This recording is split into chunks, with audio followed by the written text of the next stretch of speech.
This is Dolores Cannon again with the Metaphysical Hour. Last Friday, we had the gremlins really playing games with this whole line for the whole hour. It kept disconnecting us and reconnecting us, and at one point there was even something that sounded like gremlins laughing electronically on the line.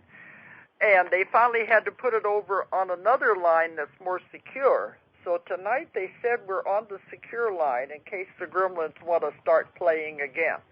So let's hope everything's okay. All right, I have a guest tonight, and the guest is in New Zealand. And I'm going to give out the toll-free number if anybody wants to call in. And I think you might, because this man would not be able to answer some of your questions. But let's give the toll-free number in case anyone does want to call in tonight. The number is 877-876-5227. 877-876-5227. And I'm talking to Blair in Wellington, New Zealand. Blair, are you there?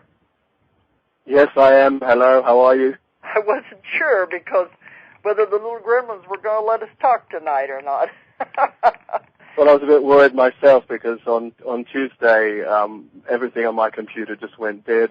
And not just that, but the two phone lines where I'm sitting here, they all went dead as well. So I had to get the telecom person in here yesterday to reconnect everything. So you have the little gremlins in New Zealand also? Well, I think they were rather big gremlins this week, actually, rather than little ones. Okay, you got a big one. Blair, I never know how to pronounce your last name. Is it Styra? Or Styra? It's correct, it's Styra. It's Ukrainian. Okay, Styra, because I never was sure. This is Blair Styra, and I like to call you a psychic. I know you don't really think you are, but I put you in that category. I know you're a channeler. That's all right. You can do that. Is it okay if I say either one? Absolutely, yes. Okay, because I consider Blair to be the best psychic and channeler in New Zealand, bar none, because I've met him several times now, and he is really very, very good. That's why I meant if there was anybody who wants to call in and ask questions tonight, I'm sure he'd be able to help you. But I met Blair about 5 years ago when I first went to New Zealand, and he is very remarkable. He did a reading for me then, and I just returned from Australia, New Zealand, and I was with Blair again in October. And he did another reading for me then, and he is very accurate. He knows things that, for me anyway, nobody else could know except my family. And he channels an entity he calls Taabash. And he's very famous in New Zealand. He does readings, and he does talks and lectures. And Blair, you do readings for people all over the world, don't you? That's correct, yes. Over the last, I've been channeling Taabash publicly for around 17 years. And my work has taken me into the UK, obviously New Zealand. I have worked a little bit in France and obviously in Australia as well. Yeah. And it's a bit like Spirit says to you, go to a place and you take yourself there, and sometimes I have absolutely no idea how it's going to work out, but it always seems to. Mm-hmm. Because you said that you were, it's been a long time, but you started out just being, tell us how you really began. Let's do it that way. All right. Well, I think I've always had a connection with what I'll just call the God energy. And, I mean, I had a normal growing up period. I was actually born in Canada, and my family immigrated to New Zealand in the early 70s. Yeah. And looking back in retrospect, I realized that was a poignant moment for me in the changes in who I was as a spiritual being. And, just living a normal everyday existence, etc. And it was through my wife actually getting cancer that I started looking at the spiritual part of me in a really strong way, because at the time it wasn't a very good prognosis. So we started looking at concept of life and death and where she was going to go. But it really changed our whole understanding and perspective of the formula of life, and I realized that consciously there was the mind, the body, and the spirit. And so by embracing the spiritual aspect of myself, or as I like to call it, the godness in me, then I realized that by bringing that in, it made the formula complete. And so therefore, it just enhanced my life. And I mean, at the time, I wasn't thinking about doing anything like this as a job as such. In fact, if anyone had sort of said that to me, I would have said, oh, look, the elevator doesn't go to the top floor if you think that. and so it just sort of happened and unfolded, and I realized more and more that the more I read, the more I connected up with the idea of my godness, then the more it was helping me understand that I was a multidimensional being of energy. And then little by little things started to shift a little bit more. I started realizing that, the ideas that I had about myself as a human being were changing so much that it was changing my perception of what I could be, what I could do. And again, still not thinking that, I'm going to be doing spiritual work. And we had made a trip overseas. We were in the UK. And while we were away, my mother-in-law had passed away. And shortly after that, my wife and I had a feeling to visit the Spiritualist Church in Belgrave Square in London. So we went along, and there was a medium there, and he came up to my wife, and he gave her the most extraordinary message from my mother-in-law, which was very accurate. And then as he was about to sit down, he stopped, and he turned around, and he says, oh, no, I have to come to you. And he came to me, and he said, Spirit wants to tell me about your career choices. Now, I was actually considering at some point going into the medical career. And so what he said to me was that I see two rooms. One room is a room, and I see a big building, and it's got a red cross over it. And I just thought, well, that's a hospital. But then he said, the next room, I see a big room full of light. And I had no idea what he was talking about at that point. But I thought, oh, well, it's a room of light. But he said, whatever you choose of these rooms, you're going to excel in. Anyway, we finished our travels, came back to New Zealand, and I was just flicking through the paper one day, and I just saw this little tiny advertisement for a woman who was a channel, and she was doing a public meeting in Wellington. So we went along to this meeting, and she channeled at the time the Egyptian goddess Isis. And the information that was coming through was really amazing and extraordinary. It seemed to really resonate to me. Anyway, at my half point through the meeting, Isis suddenly stopped, and she stared at me, and she pointed at me, and she says, you are a channel. Well, because I looked behind me, thinking she must be talking about someone else behind, and she went, no, you. And so, anyway, I had a bit of a chat afterwards and ended up doing some of the workshops that Isis was running. And it's through those connections that I got more and more in tune with the spirit. And it was through Isis that I was introduced to Taabash. And it was actually in one of her workshops that Taabash actually came through me for the very first time. We had been doing some energy work, and I just basically went into a spontaneous trance. And what happened was I was just standing there, and then suddenly the next moment I was flat on my back, and then I became unconscious. And apparently what had happened was that Taabash had come through, but he was disorientated. He hadn't been used to being in a body. And even though there were people, about 40 people in the seminar, Taabash gave his first public discourse to the wall because he wasn't sure where everyone was. So it was totally quite amusing. Totally unexpected whenever it finally did come through the first time. Oh, absolutely. And apparently Taabash and Isis were speaking in some language, and then eventually they went into English. And then from that point on, I just started developing the energy. My connection with Taabash got stronger and stronger. And from that point on, he started really directing me and guiding me in certain mind and body and spirit disciplines to enhance the process of bringing the energy through. And so with this process, it just allowed me to let my physiological system get used to working with the energy. And then a year later, or fast forward a bit here, after doing a lot of meditation and a lot of looking at myself and shifting and changing and basically peeling the layers off, Taabash announced that he wanted to do a public meeting. So at this point, I had absolutely no idea what he was going to be like, what he was going to say, anything like that. It was a real stab in the dark, really. So I hired a room and thinking, well, maybe 10 people are going to come. Well, 100 people actually showed up. Oh, well. And so I remember thinking, well, just go and do it, basically. And it seemed to work because, here I am, sort of 16, 17 years later. We've run big public meditation teaching evenings here in Wellington and other places. We had our own radio program for a couple of years. We've done the seminars and the one-on-ones, etc. And I mean, obviously, this isn't just about my service to humanity. It's also about my service to myself in the way that I'm evolving through the work that I'm doing, as you well know yourself. Yeah, I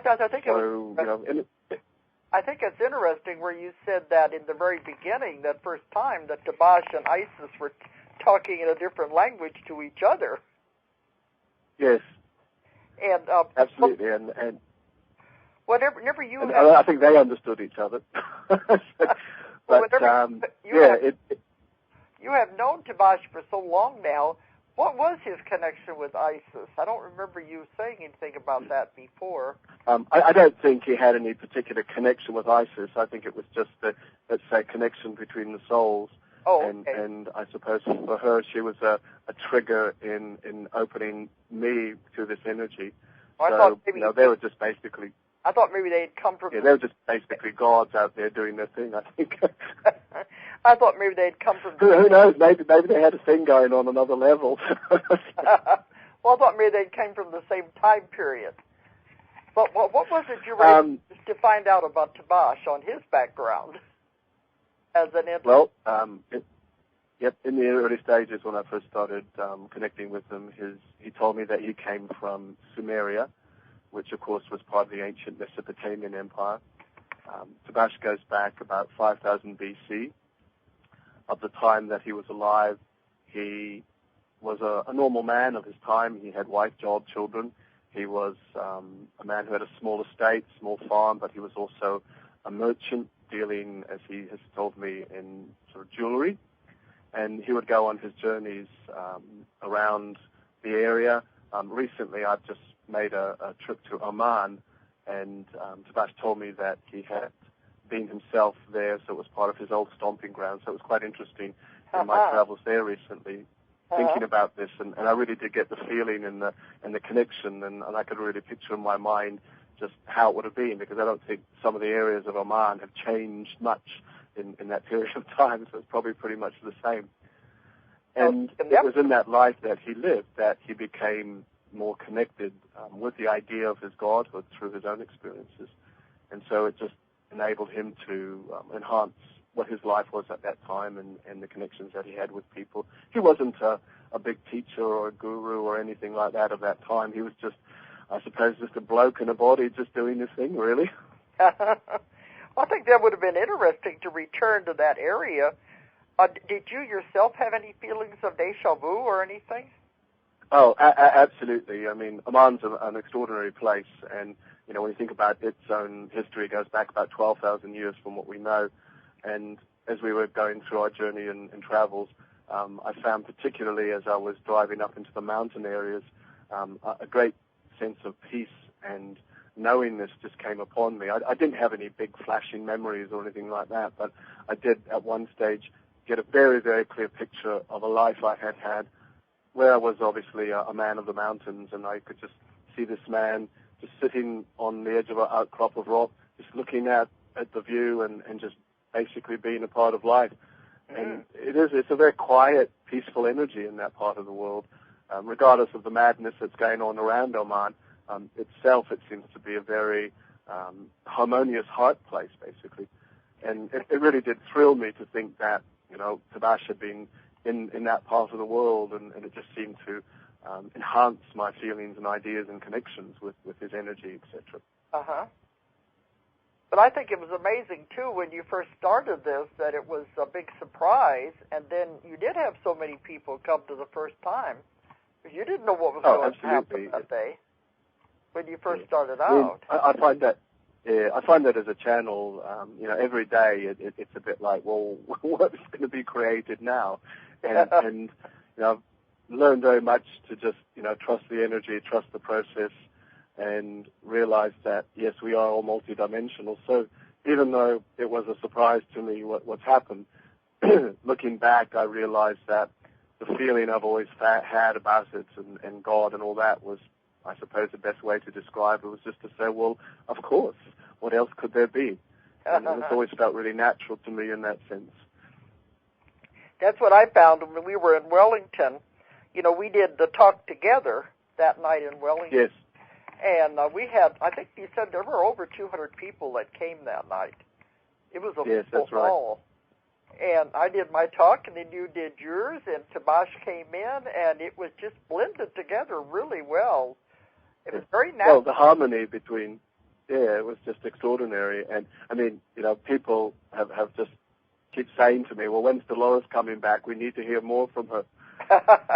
So there were a lot of looks people. like you're going to have to make a bigger journey back here, a longer journey at some point. Well, there were a lot of people that thought we had rehearsed it that night because it just all blended together so naturally. But we didn't. We didn't know what each other was going to say. But no, I mean, when you think about it, we hadn't seen each other for just about 5 years. Yeah. And we met the night before, so I think this is the thing. It's like when you think about two people, two energies, it's like you get an equation and it just flows. Yeah. And you know, that's what happened. And I think more and more that sort of thing's actually happening all over the world, you know, as people make certain connections with understandings and beliefs, truths, etc. You know, they're really understanding that there's all these formulas that are going on. And obviously, you know, through trial and error, you know, you connect that with some people that the formula doesn't seem to work either.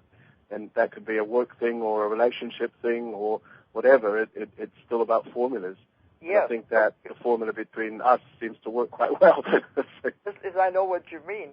But I remember that night when Taabash came through for the audience, it was so natural. He is so funny, and he's very, he just communicates so wonderfully with the audience. So I think he's quite a showman, as you know. And but the thing is about Taabash, it's like he's so human through my body that it's probably hard for some people to discern that's an entity actually channeling through me. And it wasn't always like that in the early stages of working with him. The way that he used my body, there was very little animation in the body. The eyes were closed. He would just stay very, very still, and he would just talk. Then gradually, as my physical body adapted to his frequencies, then he became a lot more animated. And in the early stages, I'll tell you some funny stories when Taabash started coming through me more consciously and more fully. He announced one day to my wife that in order for my body to get used to being with his energies more, Taabash actually wanted to have a day in the body. Whole day? And so Kay, my wife was saying, a day in the body? God, how am I going to entertain him all that time? What am I going to do? So what they ended up doing was they went for a walkabout, and, you know, Wellington is quite a compact city, so it's easy to walk to places. So they actually walked up the road to the zoo, and so Taabash had a little bit of a wander around the zoo and was apparently talking to the animals and things of that nature. But a few people had discovered this was going to happen, so we had a bit of an entourage with us, following us around wherever we were going. Yeah, but on the way back, we went through this little town area, and Taabash decided that, you know, because I had missed out on the day, he wanted to reward me. So he stopped off at this shop, and he bought about 14 orchid plants.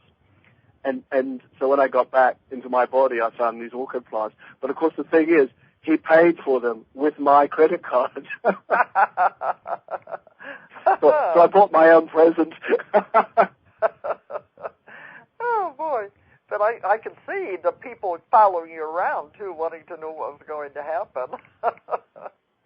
Well, it would be an interesting experience. And we've taken him to places like supermarkets and things, and in a very loud voice he announces, you know, what not to eat and all that sort of stuff. And I remember one woman who was a bit confused because there's some prices of a cheese that were not the same as what had been in the newspaper, and she was bemoaning the fact, and she'd been talking to Taabash about this and not knowing that it was a channeled entity. And apparently he turned to her and just said, well, you humans are very good at confusing yourselves. Well, one thing about Taabash, he is very honest. He will say things. Oh, absolutely. And and that's what I like about him. He's blunt, to the point, fairly in your face, but that's just his delivery, and he's not going to beat around the bush.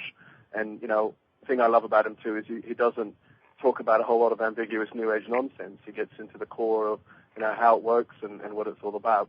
But also I think it's important that people still understand they've got their free will to define what they actually do with the information. So I don't expect anyone to ever take what he says as the gospel truth according to him. And so it's just his opinion based on his observations. Their free will to make their own decisions. Oh, definitely, absolutely, yeah. I think too many people perhaps feel like when he does take over the body and does the channeling, where do you separate, don't you? You go somewhere else, don't you? That's correct. Yep. Yeah. What is that? The best way I define it is, if you imagine when you're watching television, you're on one specific station and that's the program you're watching, but that doesn't mean all the other stations don't exist. They're just on different frequencies. So if one imagines that a channel is a person who's able to just basically push the remote and move on to another station. And so that's what I do. I move away from Radio Blair and I move out onto radio higher consciousness, if you like. And so Taabash borrows the signal, so he tunes into my frequency. And so when I channel, I close my eyes, I just go through a little phrase in my thoughts which allow me as Blair to vacate the premises, so to speak. And then it's a bit like I close my eyes and I'm opening another level of my consciousness on another level. And so I go to a place. It's always the same place I go to first. And I see what's like a little Eastern palace. It's the best way I can describe it. If I stay inside, I go into one of the rooms where I meet up with my spirit guides and teachers, and I'm taught truths, understandings, etc. There are times when I go outside, and when I do that, again, I meet up with teachers, or I actually get sent on missions. And just as an example, just recently in one of my missions, my spirit was actually sent to a man in New York, and he was contemplating suicide. So my mission was to influence his energies to lift his consciousness so that he could feel better and realize that there were other choices and other options. And I mean, this is happening all over the place with not just channels and psychics and mediums, but I think that as people, I think we're working on all sorts of levels all the time. And, you know, we do this in our sleep states. We're out there perhaps sending peace and harmony and balance, or working through our stuff, etc. So it's not like you're going out there and hovering around on a cloud and eating grapes or something. Well, that's what I found in my work. Definitely put to work. Yeah, I found that in my work, too, that people are doing work in their sleep state, and they don't remember anything about it. But they're off helping. A lot of them say they are helping people cross over, or especially if there are disasters, when there's a lot of people leaving the planet at once. A lot of people are doing work in the sleep state, escorting them and make sure they're going to the right place. But, you know, when they wake up, they have no memory that they've done any of this work. Yeah. It's probably just as well sometimes that, you know, I don't think some people could probably cope with some of the things that we're doing out there on other dimensions. It'd be very confusing because we have to focus on this life anyway. But then when you're off doing these things, is it like a signal or something that you have to come back into the body when it's time? Yeah. What happens is I usually find that it's like a vibration, a vibrational pull, and it's not even like a thought process. It's just because out there's no time, it doesn't exist, so one just finds oneself just suddenly moving from that consciousness back into another place. And it is interesting because I note, and you'll note this too, that over the last year, the vibrational energy is altering in a very extraordinary way. Things are transforming as we become more integrated in mind, body, and spirit. And so what I'm finding is when I come back and I really feel like I've been way somewhere far, and it's just taken a little bit more to sort of come back into being clear in my conscious state. And the people have been saying to me that my body, and it does this a lot, my body glows when I channel with spirit. Yeah. And apparently this is getting more and more. And when I've asked Taabash about this, his reply was, well, when you channel or when you attune to spirit or frequencies, what you're basically doing is that you're pulling God's light through your body. And because the energy of God is getting stronger on this planet, what's happening is that, you know, we're glowing more. And I think a lot of people are actually realizing this. A lot of people are heating up at nights more because we're actually pulling more of the power of life through us in an unconditional way. Yeah. But you know, it's Blair, a great thing because it's just, Yeah, you know, Blair, some people have said when they've seen me lecture, they see me glow. And yeah, absolutely. I seem to change, they said, while I'm doing lecturing. So yeah. I remember some years ago, a woman came to see Taabash, and she was part of the production team of that TV program called Touched by an Angel that used to be on. Oh, yes. And when Taabash came through, of course, the body started glowing, and the woman in her American voice said, "Oh my God, you're just like Monica." But she said, you're without the light behind you. You know, you've got it inside of you. So I'm going around carrying my own key lights within me, you see. But anyway, whenever it's time for you to come back, it's like reorienting yourself. I mean, you said it's like a change in vibration. It just pulls you back into the body, or what? Yeah, it's not like a feeling I have, but it's just suddenly, again, I'm opening my eyes and I'm back into my body. And, you know, when you have a sense of yourself as a multidimensional being of energy, I think it's actually quite easy to just flick back into the station. In the early days when my body wasn't quite used to that, there were a few times when it was a bit like a crash landing, and so my body would jerk in quite a major way. And I remember at one time I found that I was sort of half in my body but half out. And so there's part of me that was sort of flopping around, and the other part was just sitting up in the chair. So it must have been a bit bizarre for the client. There's always a bit of fine-tuning that you need to do in the early stages of anything like this. Yeah, so that's why I think this is not something for people to play around with, anyway. But well, I think, you know, a lot of people, I think everybody can channel, and obviously there's lots of different ways that people can do that. But, you know, many people have actually said to me, "Oh, I really want to learn how to channel like you." And, you know, my reply to that is, well, it's obviously my karma to channel in the way that I do. I've chosen to do it in this way. Yeah. And even though I believe everyone can channel, it may not be your karma to do it in this particular way. And so you've got to go to your inner self and think, well, if I can do this, what is the best way that will serve me? And I don't think people necessarily want to give up their consciousness and let some other energy come into their body. Well, it's not something you would be able to teach anybody. No, I don't think it is. I think it's like anything. You have these natural aptitudes, and you know, when you see people advertising workshops for channeling your spirit guides and all that sort of stuff, then it's not that I'm dubious about it, but it's just like I hope they don't get disappointed if it's not their karma to be able to do that. But anyway, whenever you come back in, is it disorienting at first? No, it only takes about 5 seconds to click back in. Always now, I feel really, really energized and really empowered because, you know, when you're out there in an unlimited space, you know, you're attuning to the most extraordinary life power, and I bring that back into my body. And of course, with the ingestion of Taabash's energies as well, you put that together, and you just feel, I'll call it manic with power. You feel absolutely extraordinary. And at the end of the day, you know, when I finish my work, I've got to go out there and do something physical, or go to the gym, or go for a run or a swim. And that's good because that's a very human grounding thing for me. But I've got to do something with this energy in my body. Otherwise, you end up sort of feeling like you're spinning top going round and round. Well, you said, too, that when afterwards, when you're doing like with the audiences and everything, people come up to you and talk to you about what you already spoke about, and you don't remember any of it anyway. No, I'm an unconscious channel. I suppose in the old Victorian speak, they would have called me a full trance channel. But, yeah, so basically Blair has absolutely no idea of what is said. And I remember some years ago I was interviewed in a magazine here in New Zealand, and the reporter actually asked me, well, do you think that you could choose to be a conscious channel, or could you, as Blair, not as a channel, could you be a therapist in the way Taabash is?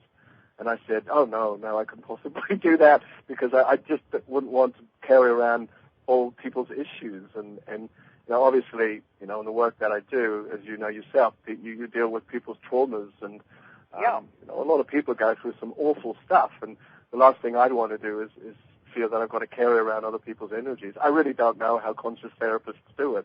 and I don't think I could sleep at night with some of the tragedies and traumas that people go through. Well, that's the way with mine. I have to shut it out. When I leave the client, I don't even remember afterwards. You know, I just forget everything about it. You have to do that, or you. Yeah, I don't think that's being insensitive to people. I just think it's a form of self-preservation in a sense. Because I know some people they carried all these problems around in their head all the time, and you couldn't function.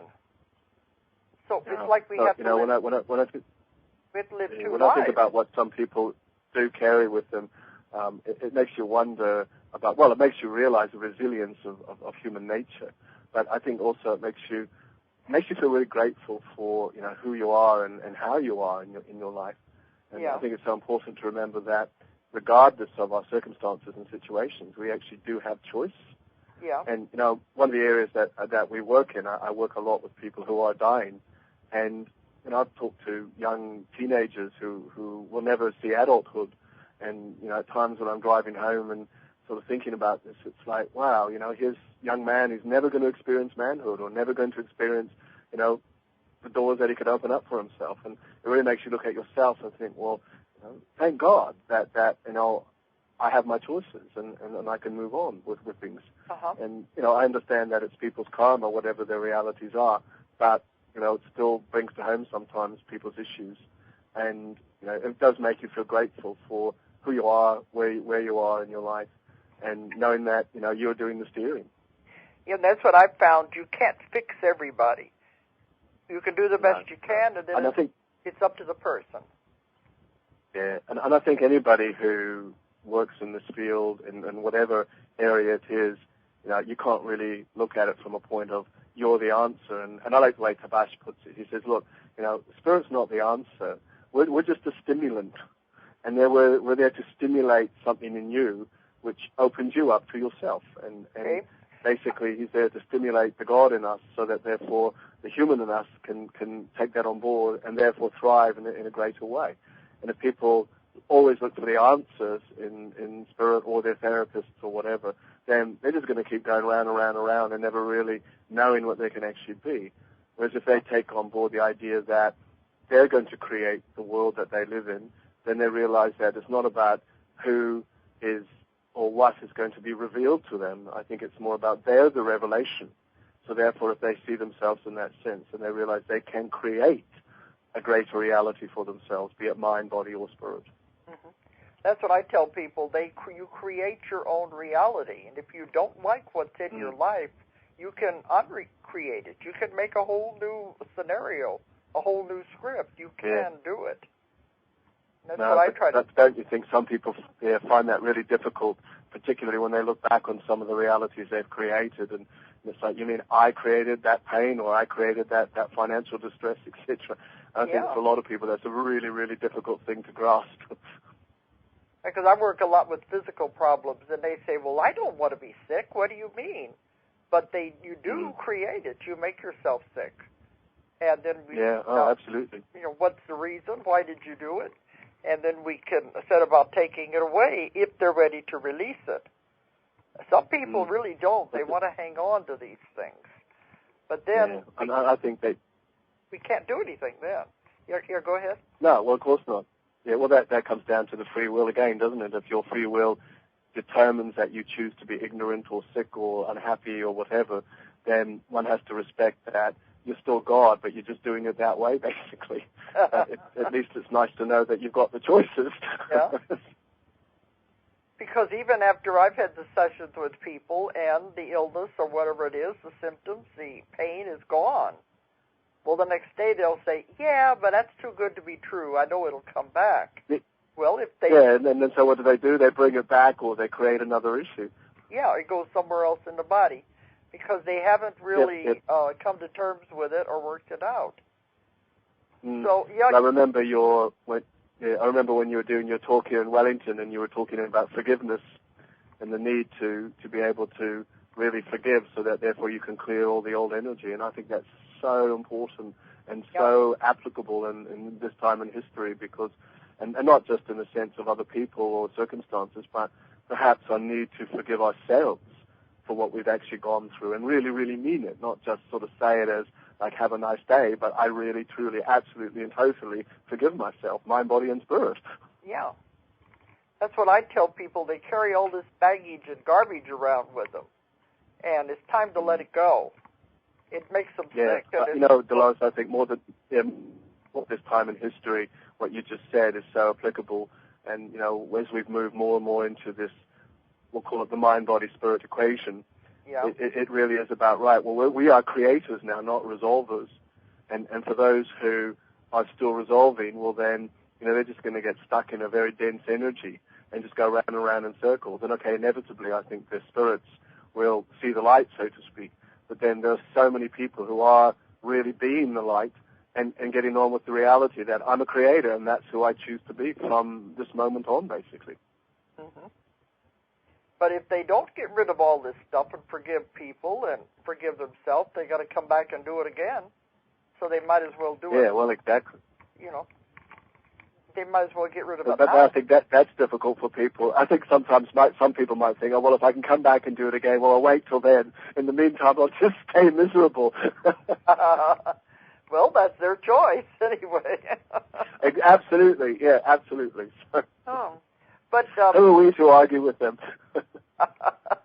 Well, I know you do have a lot of private sessions, and you do a lot by telephone too, don't you? I don't do a lot by telephone. What I tend to do, because I'm so busy with the one-on-ones here, and I think being with Taabash, it's better having a real personal experience with him. What I do is that with some clients who have seen Taabash and know him, then at times I will permit the odd telephone consultation. But what I do is you know, during the morning, I put some time aside here in New Zealand where people have been to see Taabash, and this is just a free service I offer. They can just pick up the phone, and if they have a quick question, they can just run it by him, and he'll just give them the information. And at times, you know, a bit of email stuff now and then, etc. But I try to keep that fairly minimal because, you know, it's my time and energy too. So even though this is my vocation, so to speak, I still got to create Blair time as well. Yeah. So I prefer not to do too many telephone consultations. Well, I was thinking if people were in other countries wanted to contact you, if you would do you do it over the phone. Yeah, well, no, it'd have to be a one-on-one sort of stuff. So it's like I say, I'm busy here in Wellington without having to sort of keep the phone line so busy at this time, which I know is a bit of a nuisance, but you got to draw the line somewhere. Yeah. But during the day, how many people do you see then? It's usually 4 a day. I 4 to 5. Any more than that, it actually sort of sends me off the planet slightly. There have been times where, obviously, I've done seminars where I'm channeling all day, but that's a little bit different because when that happens, Spirit sets up a sort of a collective energy which somehow assists the process and it makes it different. But to do it, if I did like 10 people, you know, in one day, then I'd be completely off the planet, and it would take me a couple of days to recover, probably. But you also, I mean, don't forget too, and you know this yourself, you know, when you're dealing with separate people, you're dealing with separate energies all the time, and so, you know, that does have an effect on your energies. You know, if you have a client who is sitting here sobbing through the whole session, well, on some level, your physical body is going to pick up their distress, so you have to be quite disciplined in yourself in regards to, you know, how you do your own emptying hours and not taking on board other people's energies. Yeah. Well, so you would do maybe 1 or 2, or then you would take a break anyway before you'd see some more? Well, I always have half an hour in between each client, and that just allows me to just chill out a little bit. Because you said at the end of the day that you have to go and do something physical to ground yourself. Oh, absolutely, because you get that build-up of energy, and, you know, you just, like I said, you've got to go and be productive with it. And it's actually quite amazing because sometimes you feel you have this extraordinary superhuman strength. And there have been times when I've gone to the gym and I'm doing a workout with my gym partner, and I will lift weights that I wouldn't normally be able to, and he's just sort of sitting there looking at me, and he goes, I don't know how you do this. And as I said, well, if you think about it, when you think you can, you do. But if you think you can't, well, then you don't, basically. Yeah, that's true. That's very true. Yeah. And even though he knows who I am and what I do and all that sort of thing, I can see in his brain he's still trying to figure this all out and how it all works. Okay. Well, we still got a little more time here. I was wondering if you have any more stories you wanted to tell. Any cases? Well, it's not so much a story, but it's more like probably a message to everyone that is actually listening at this particular time. And, I'm just picking up information now from Spirit as I'm saying this, is that if you think about this time in history, this is a time where, if you like, we really get it. And when I mean get it, I mean we get the whole idea that we are a formula, and that formula is made up of the mind, the body, and the spirit. So this is a time in history where we are integrating the energy of life, and the formula of life is best created from the idea of the God energy in us. So we could say that the God in us is simply the highest part that actually exists. And so it doesn't mean that we have to establish some big major practices in a sense. I think that often just through the way we run our everyday life as mind, body, spirit is actually enough. And I think that if our minds or our bodies or our spirits need to do a little bit of extra, well, then that's when we get a sense of, I must visit a psychic or a channel or do a seminar or have a regression, or physically I must change my diet, etc. But mostly I think it's just through what we do in our everyday lives that assists us in staying attuned. And the way I do it personally is when I wake up in the morning, my first thought is I have always been God, mind, body, and spirit. And then I get up and I go through my morning ritual, and while I'm doing that, I just think in my thoughts, in my world today, I'm focused, I'm healthy, I'm clear, I'm whatever. And through the day, I just try to stay connected with that energy without feeling that I'm always having to do big major things all the time. And I think that human nature feels that they've got to always be doing something important or making some major physical, mental, structural change or whatever in their lives to feel that they're evolving. Whereas I think our evolution should be just our intent through our day. If we can live our lives knowing we are God, knowing that we are the masters of who we are, then that makes it so much easier. And I think people put a lot of pressure on themselves, feeling that they've got to become something or do something or give up something. And so a lot of this self-development stuff is costing people a lot of money. And I think to a certain point, we have to go and do things. But I think it's a lot cheaper if you go to yourself sometimes. That's true. Well, it is truly, and you don't have to spend thousands and thousands and thousands of dollars in trying to get it, whereas it's cheaper if you just go to yourself and think, oh, well, there I am, there's the answer. And so, but again, I think a lot of people think, oh no, I got to pay $5,000 to do that seminar, and then everything will be okay. And what happens when it's not? Yeah. And you see people going to, they do a lot of guru hopping or seminar hopping, looking. This time I'll get it. This time it's going to happen. I've got friends who do this on all sorts of levels, and you look at them and you think about, I've got one friend who I know has spent $100,000 on all sorts of self-development stuff, and they have not moved on in their lives because they're not going to themselves. So that's just their journey and all that sort of thing, basically. Well, I think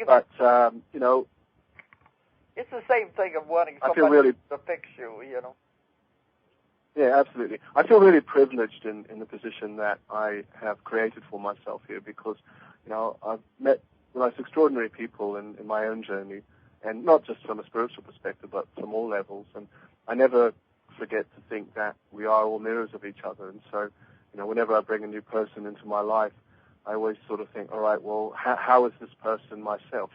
Because we are always looking for ourselves all the time. And so we do this by the dynamics of our relationships.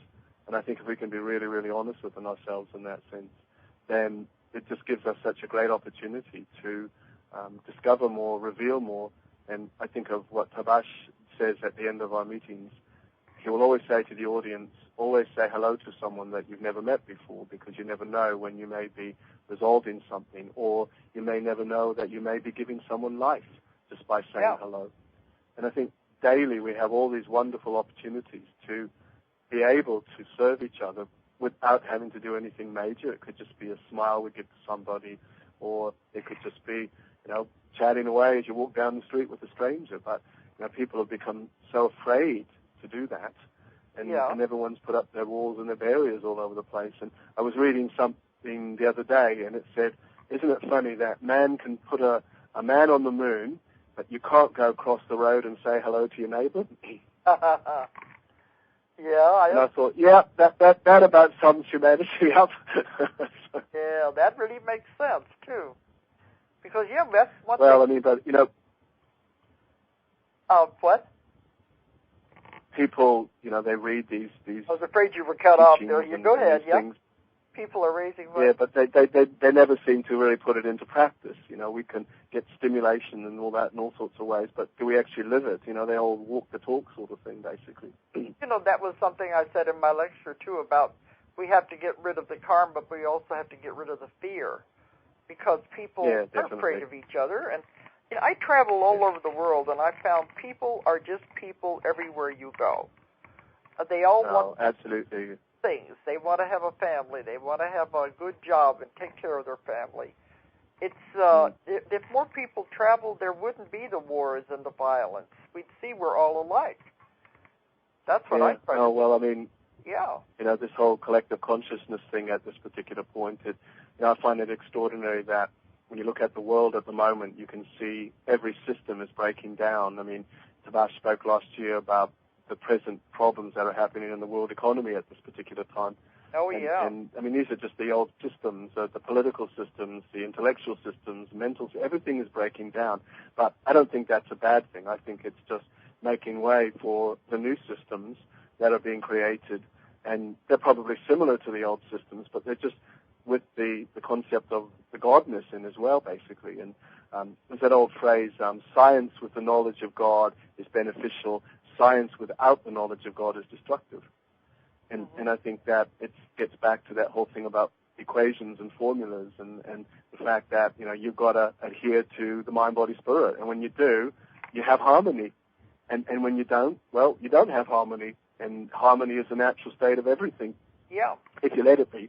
See, that's also what's happening to the world. The world is cleansing itself, with the tsunamis, earthquakes, and all of these things that are happening. So everything is being brought in. And isn't it interesting? People are so afraid of that because a lot of people are afraid they're going to die. But of course, when we die, we just go home and everything's cool. Yeah. And so, but it's just this whole attachment to their lives, to their bodies, to their things, all that sort of stuff. And a lot of people, even though who somehow understand spiritual energies, they still covet, their possessions or whatever it is. And it's not so much about not having things, but I suppose it's more about what your attitude towards it is, basically. Mm-hmm. Because that's what I found. You can have absolutely anything you want, but first you have to believe. And I always tell people to do it for the right reasons, do it for positive. Mm. Because energy is just energy, and it could also go the negative way. You want to make sure you of course it can. always create for the positive. Well, I'll tell you a story about a client and who's a person who's a multi-billionaire, and he has life and businesses and everything all over the world, and he has what he wants, but he loves playing the pokie machines when he goes to cities, you see. and the thing is, he always wins, and I'm not talking like a couple of bucks. He will win $250,000, $500,000. And this annoys people enormously because they think, well, he's got all this money. Why is he so lucky? Why does he keep winning? And the reason is because whenever he wins, say he wins $250,000, what he will do, he will keep $50,000 for himself, and he gives the $200,000 away. And so he always does this, you see. And so he keeps winning because, it's like God said, all right, well, you take your bet, but you got to portion the rest out to whatever he does, basically. And he could just give the money to a pastor, I give it to a certain cause. And I've known this man for years and years, and it always happens. and he's got the right attitude, you see. Okay. But I think it's all relative. Yeah, it's relative to everyone's life, obviously if you're not financially independent, then it's like, okay, well, what aspect of myself can I give over? It could be a bit of a time to someone, or it could be do some community work or some involvement in some charity work or something. There's always something that we can do all the time. I've done a lot of volunteer work myself in the hospices, and you know, you realize that you're getting something out of it, but it's really about how we all serve each other. And I think that we all have to learn how to do that in a really unconditional way now. That's the thing. Well, Blair, I'm watching the clock because when it gets to a certain time here, they're going to they pull the plug anyway for the next... Yeah, pull the plug. So is this time for goodbye, is it? Yeah, the hour goes fast. It really does. But I do want to tell you... It sure does, that's for sure. I do want to tell you, Blair, I am planning on coming back. I have to go to China in October and November. Yep. And they're wanting me to come back through Australia while I'm there in Singapore. So I said, it's possible I'll make a circle and come back through New Zealand on the way home. Yep. So if it's possible, we'll all get together again then. Well, I think that if we want to create that reality, then we're going to, and I think it would be extraordinary to connect with you again. And I know that people here in New Zealand are definitely wanting more of you, that's for sure. Okay, and, so anyway, it'll be the end of the year. But why don't you tell people how they can get a hold of you if they do want to reach you? Okay, well, you can ring me here in Wellington, and telephone number is 384-3489, and the Wellington code is 04.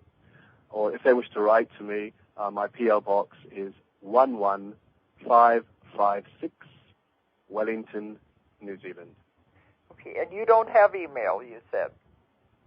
I prefer not to give that out because when I've done that in the past, then I get an enormous amount of people asking me all sorts of ridiculous things. Yeah, they always want questions. But you don't have a website anyway? No. I decided a long time ago that, and I just do the work that I'm doing. I don't want to get tied to a whole lot of machines and things like that. I prefer just to channel in the way that I'm doing. I mean, in the future, who knows, I may create something like that. But in the meantime, I'll just carry on in the way that I am. Okay. And that suits me. So anyway, if anybody wants to get a hold of you, they can call you or write you. And that's absolutely true. It's Blair Styra, and you spell the last name, it's S-T-Y-R-A. S-T-Y-R-A. Blair Styra in Wellington. Yes. Okay, and I think we're coming to the time now I'm going to have to sign off. It's been wonderful speaking to you again. Absolutely, and big embraces, lots of love to you. And Julia says hello. Oh, well, back to her as well, and just tell her thumbs up, you're doing well, girl. Okay, but I'm going to have to sign off now, so I probably won't call you again, but we'll be emailing. And thanks. Okay, I look forward to that. And thanks for doing the show tonight, Blair. Look, it's my pleasure. Thank you for inviting me on your show. Bye for now. All right. And we're going to have to sign off now. So good night, everybody.